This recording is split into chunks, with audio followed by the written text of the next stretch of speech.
on the 8 p.m. Bilingual Primetime Newscast on Spectrum Television. Making news tonight, July 6, 2022, the President of the National Assembly, Kavayege Jibril, has today chaired the closing plenary session at the Glass House in Guaykele, despite the wishes of the nation's elected officials to see Parliament address the security crisis in the northern, west, north, and southwest regions of the country. Olivier Mbuzike will be feeding us more on that story.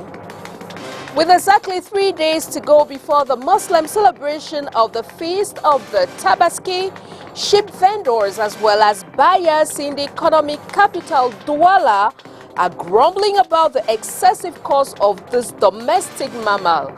Catherine Cornet met with some of them and will be telling us more in this newscast. These stories in full and much more will be yours in a short while. Good evening, ladies and gentlemen. Thanks for joining in on the 8 p.m. Bilingual Primetime Newscast on Spectrum Television. We'll kickstart in Moulia's language with Makeda Lidinyotom. Bonsoir, Makeda. Bonsoir, Christelle Asexuele. Mesdames, Messieurs, bonsoir. Nous vous l'annoncions dans les titres. Assemblée nationale. Démarré le 16 juin dernier, les travaux de la deuxième session ordinaire se sont achevés ce mercredi 6 juillet. La loi sur le e-visa, celle sur la procréation médicalement assistée, sont entre autres les lois qui ont été votées par les parlementaires. Bilan de cette session avec vous, Olivier Mbuzike à Yaoundé.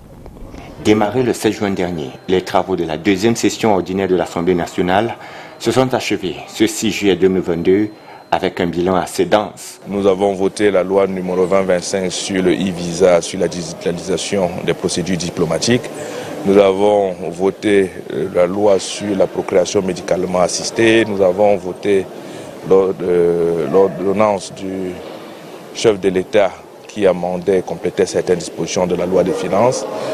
Des problèmes sociaux, eau, électricité, la lutte contre la sous-alimentation, la vie chère, le problème des enseignants, tous ces problèmes ont été évoqués. Au total, 7 projets de loi ont été délibérés, examinés et adoptés par les parlementaires. La Chambre entière a également tenu 4 séances, dont 3 consacrées aux questions orales adressées aux membres du gouvernement et une au débat d'orientation budgétaire. Séance auxquelles le Parlement ajoute la visite officielle effectuée par le Premier ministre sur le chantier de construction du nouvel immeuble siège de l'Assemblée nationale.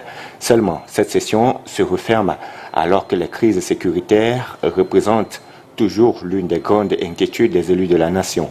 En regagnant vos circonscriptions, je vous recommande de continuer, plus que par le passé, la sensibilisation auprès des populations afin qu'elles restent vigilantes, qu'elles sachent en tout cas dénoncer et relayer les informations susceptibles de faire débusquer les terroristes, les rebelles et les autres bandits de grand chemin. Au-delà de cet traditionnel appel à la vigilance, plusieurs députés attendent du président de l'Auguste Chambre l'ouverture d'un débat, notamment sur la situation sécuritaire au nord-ouest et sud-ouest, peut-être au cours de la prochaine session ordinaire au mois de novembre 2022. À l'Assemblée nationale qui s'est achevée ce sujet. Parlons à présent de la dette. Le Cameroun occupe la 7e place dans le classement des pays les plus endettés du continent africain. L'évaluation est contenue dans le rapport annuel de 2021 de la Banque mondiale. Le pays cumule une dette de 5,5 milliards de dollars auprès de la Chine, la Banque mondiale et le Fonds monétaire international. Inès Pangan. Le Cameroun cumule une dette de 5,5 milliards de dollars, indique la Banque mondiale. Dans son rapport annuel de 2021, le pays de Paul Biya occupe la 7e place dans le classement des pays les plus endettés du continent africain. Le montant précité est un cumul d'emprunts auprès de la Chine, de la Banque mondiale et du Fonds monétaire international. Dans cet ordre, le Cameroun est suivi par le Nigeria, le Ghana et la République démocratique du Congo. Très récemment, la Caisse autonome d'amortissement indiquait que la dette publique augmente de 0,3%. Un montant qui s'élève au 30 septembre 2021 à plus de 11 000 milliards de francs CFA et représente près de 41% du produit intérieur brut. Les raisons avancées pour expliquer cette inflation, le décaissement des appuis budgétaires liés au nouveau programme économique et financier auprès du Fonds monétaire international et de la Banque mondiale, des nouveaux accords de dette et des émissions de titres publics. Dans le détail, selon la Caisse autonome d'amortissement, la dite dette est principalement détenue par la Chine, soit 61%, la Banque mondiale, 37%, la France, 28%, la Banque africaine de développement, 27%, et le FMI, 20%. Pour un total au titre de dette extérieure de plus de 6 300 milliards de francs CFA. Et en ce qui concerne la dette intérieure, elle est évaluée à plus de 2 600 milliards de francs CFA. Comme vous le savez, le ministre du Commerce organise ces derniers temps des mini-foires à Yaoundé. Sa façon à lui de lutter contre l'inflation dans les marchés, puisque les prix continuent de grimper. Une situation qui s'impose désormais aux Camerounais. Précisons qu'à côté, le SMIC est toujours en étude pour sa révalorisation, du moins si l'on s'en tient aux récents propos du ministre du Travail et de la Sécurité sociale, Léla Renganzou. Même le bœuf vient de Russie. La question pourrait paraître drôle. Pourtant, elle revient sans cesse dans les marchés. Face à la flambée des prix, les ménagères ne savent plus à quel sens se vouer.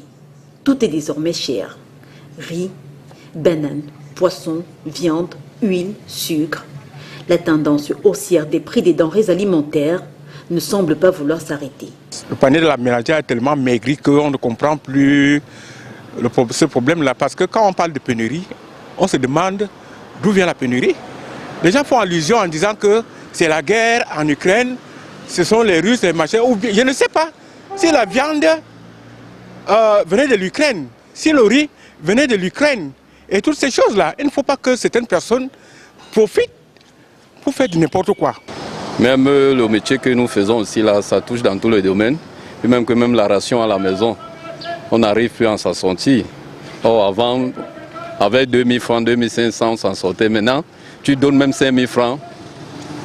Ça ne peut même plus faire le marché en tant que tel. Donc vraiment, ça touche tous les domaines. Augmentation des prix des denrées alimentaires dans les marchés. Pourtant, les salaires, eux, sont restés les mêmes. Nous voyons le panier de la ménagère qui baisse malgré que le revenu n'augmente pas. Il devrait avoir un accompagnement avec la hausse des revenus des ménages. Mais tel n'est pas le cas. Nous voyons le pain qui hier, on l'achetait à 125, 100 francs aujourd'hui. Non seulement le poids a réduit, mais le prix a même augmenté. Nous pensons que les autorités doivent faire quelque chose pour que le consommateur trouve son compte dans ce pays, le Cameroun. Pour certains chefs de famille, la situation en Ukraine n'explique pas tout. Ils pensent en effet que des commerçants, certains en tout cas, usent de malice en faisant de la surenchère. Interpellation du gouvernement qui est une fois encore au banc des accusés.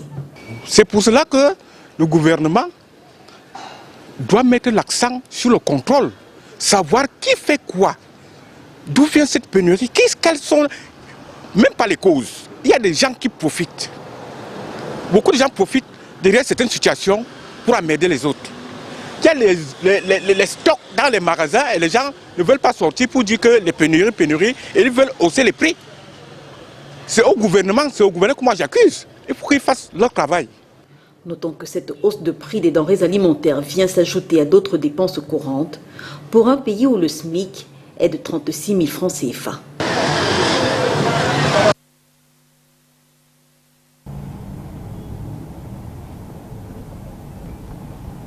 Still in line with price inflation in the markets, as the Muslim community in the economic capital, Douala, gear up towards the celebration of the Feast of the Tabaski. Vendors as well as buyers of sheep complain about the cost of this domesticated mammal. Details with you, Catherine Kone. Barely few days to the celebration of the 2022 edition of the Muslim Feast of the Ram, also known as Tabaski, prices of sheep in the markets are said to be distinguishedly high.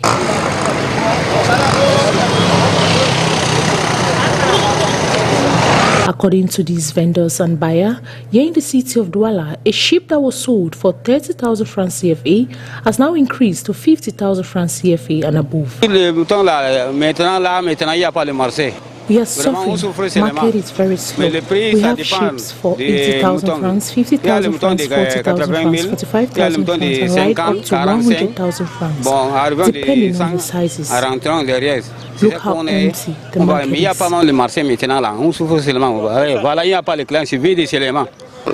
is. Their prices depend on the sizes of the ram. We have sheep for 50,000 francs and above. Je suis venu ici pour payer un mouton pour la fête de Tabaski. I came to buy a ram ahead of the Muslim feast of Tabaski. Because you know, Muslims who have the means are obliged to sacrifice at least one sheep. The prices have increased because we discovered each year prices of food items automatically increase. Now rams are being sold for 100,000 francs, 80,000 francs. It's just too much for us. The usual hustle and bustle that characterize a sheep market seems to be absent this year. We can stay the whole day without selling anything. Business last year was better than this year. Business is very slow, even in the far north region where the sheep come from. It is very difficult. A day we can sell at least 5 sheep. It should be noted that the ram is one of the most important ingredients of the feast, as it is being slaughtered after prayer session. The preceding animal sacrifice, be it a cow, sheep or other livestock, signifies submission to Allah, according to the Muslim faithfuls. De décrépissement des habitants de Dikolo ici à Douala, la ville n'a jamais été sollicitée. Le maire, le docteur Roger Mbassandine, s'est exprimé au cours de la conférence de presse qu'il a organisée ce mercredi à Douala.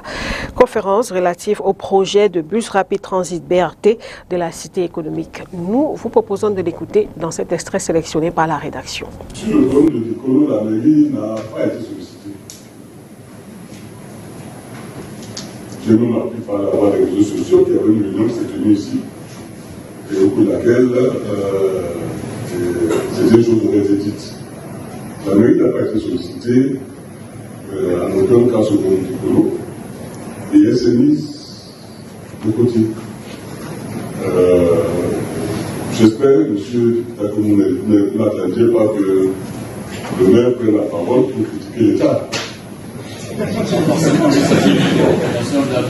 le maire ne va pas se mettre en public et se mettre à l'État. Ça n'a pas de façon. Par contre, nous pensons que c'est vrai qu'il faut moderniser la ville. Il faut la moderniser en tenant compte de la sensibilité et de l'affection que les gens portent à leur terroir. C'est valable partout, tous les sujets. Il faut faire attention à ces choses qui parfois ne sont pas toujours visibles à l'œil nu au départ, mais c'est après qu'on se rend compte que les gens avaient une affection particulière par rapport à un terroir. Je crois qu'il faut tenir compte de ça. Ça, c'est la position de la ville. Elle n'est pas particulière par rapport à Dikolo, elle est globale. Et quand nous-mêmes nous intervenons dans un espace, we now talk something else. Some students of the Shandong Beauty and Hair Institute have graduated from their 18 months training in beauty and therapeutic massage. Oni Ladonet with details. A new journey begins for these students who have just received their official certificate into the beauty and aesthetic world. Diplômée en coiffure professionnelle. Et si j'ai fait ce métier, c'est parce que J'aime voir. I graduated in professional hairdressing. I got into the job because I love seeing women wear their natural hair confidently. This helps limit the dangers of hair extensions, like alopecia. That's why I came to the Shandong Beauty and Hair Institute to sharpen my skills. Je suis venue à Shandong Beauty and Fashion pour mieux apprendre. A professional training which takes up to 18 months was worth the time, as confirmed by the honor student all the way from Bata in Equatorial Guinea. Travaillais en tant que coiffeuse et maintenant la dame a dit pourquoi ne pas te former en esthétique et en massage. Il est bien vrai, il y avait déjà les esthéticiens et les masseurs. Mais elle a dit non, en toi je trouve autre chose d'exceptionnel, donc j'aimerais que tu fasses esthétique et massage. Pourquoi ne pas rentrer chez toi au Cameroun et faire cette formation là-bas, vu comme elle dit que là-bas la formation elle est super bien. Pourquoi ne pas essayer? Alors je suis venue au Cameroun pour cette formation d'esthétique et massage thérapeutique. Donc je rentre étant tellement contente, tellement heureuse, car j'ai réussi. Rentrer en Guinée équatoriale, car je vis en Guinée équatoriale à Bata. Donc je vais rentrer étant diplômée en esthétique et en massage thérapeutique en tant qu'une professionnelle. For those willing to dive into this trade, it is advisable to seek professional training as it helps distinguish them from the rest. Our local news will now take on our foreign page with our international partners, the Voice of America. Doctors at the only referral hospital in Ethiopia's Afar region say they have admitted 369 severely malnourished children in just the past 3 months. With only 2 pediatricians for more than 1 million people, Dufti General Hospital is overwhelmed with weak children and desperate mothers. Aina Kadri's 1-year-old boy has been on therapeutic feeding for 2 weeks. When we came here, he wasn't eating food or drinking water. We were afraid he would die. The worst drought in the Horn of Africa in 4 decades has left millions of Ethiopians facing hunger and malnutrition. The UN says Afar's rate of admitted malnourished children jumped by 30% in March and then again by 28% in April. Acting head of Dufti General Hospital, Dr. Muhammad Yusuf, says they have gone from admitting 5 children per month to 5 per day. They come after the patient deteriorated. So most of the patients die in our setup after the arrival within 2 to 3 hours because they're already complicated. Since malnutrition is not the only the problem, it's accompanied with other complications like pneumonia, anemia, diarrhea. Ethiopian authorities said the war with Tigrayan forces left Afar's clinics looted, destroyed and less than 10% functioning. That's forced even more people to seek care at hospitals like Dufti's, where patients spill into the hallways and porches, many of them children. He's coughing, he has a high fever, and he cannot eat food. We do not know what's wrong with him. The UN's humanitarian office says there is a struggle to meet healthcare needs. There is a need to either rehabilitate other health centers somewhere else within Afar or to create new ones, even if momentarily. But so this is also something that we're trying to work on. I can tell you, unfortunately, it's not as fast as we would like to, but it's definitely on the radar and we are following up on this. Meanwhile, Dr. Yusuf says some staff have given up and abandoned the hospital, making it even harder for remaining healthcare workers to cope. Halima Athmani for VOA News, Semera, Ethiopia.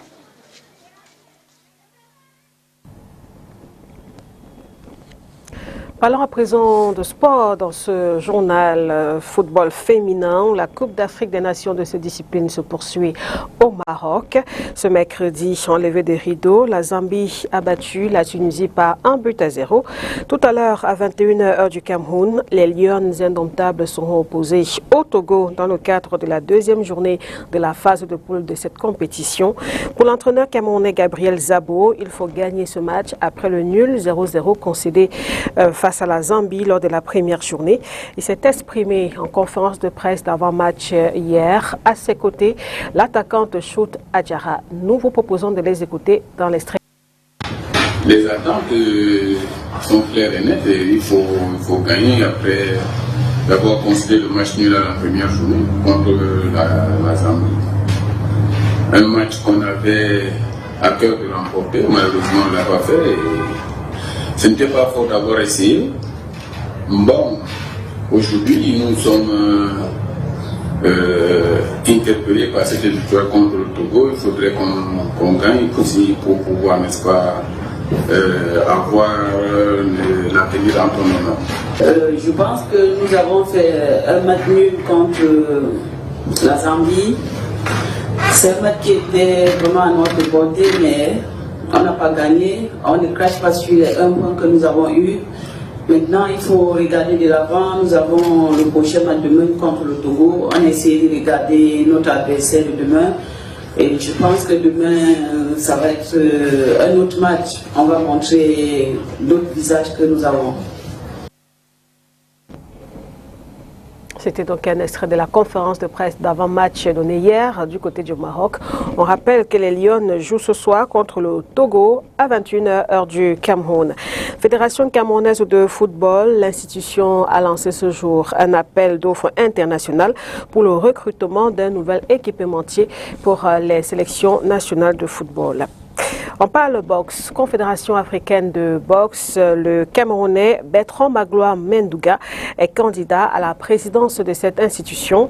Le président de la Fédération camerounaise de boxe était face à la presse hier à Yaoundé sur ses motivations. Nous vous proposons de l'écouter au micro d'Olivier Bouzik. En réalité, ce point de presse aujourd'hui, c'était pour annoncer ma candidature à la tête de la présidence de la Confédération africaine de boxe. Après tous les challenges, après tout le checking des candidats, la liste est enfin sortie et j'ai eu l'honneur d'être retenu parmi les 3 candidats sur les 8 qui étaient annoncés pour la présidence de la Confédération africaine. Donc j'ai tenu à l'annoncer de manière solennelle aux Camerounais afin que nous l'ignorions et surtout afin de solliciter une adhésion massive de tous les Camerounais autour de cette candidature qui honore notre pays, qui concourt à rehausser l'image de marque de notre pays. Les challengers en réalité, ils font la même chose, c'est-à-dire que je suis sûr, j'ai lu, il y en a qui pensent qu'ils sont les meilleurs candidats, mais en réalité, dans cette bataille, l'on doit d'abord être convaincu soi-même. On doit d'abord être convaincu soi-même de pouvoir la remporter. Et ça, j'ai la conviction de pouvoir la remporter. Pourquoi? Parce que sur le plan africain, j'ai un parcours inégalable à ce jour par les autres. Mais il n'y a pas que le parcours, il va falloir convaincre les autres. Et c'est à ça que je m'attelle. C'est pour ça que c'est d'abord vous qu'il fallait convaincre. Et je pense l'avoir fait cet après-midi. Maintenant, il me reste à convaincre les autres Africains. Mais je crois que nous sommes en bonne voie pour pouvoir le faire et avoir le résultat que nous escomptons. L'élection à la présidence de la Confédération africaine de boxe est prévue le 16 juillet à Alger et Bertrand Mendouga fait partie des 3 candidats en lice. C'est la fin de ce journal. Mesdames, Messieurs, merci de votre attention. Excellente soirée à vous. Au revoir, Christelle Asek. Good night, Navidality Tom. Thanks for watching. It was a pleasure being in your company. Have a pleasant evening with programs on Spectrum Television. Bye-bye.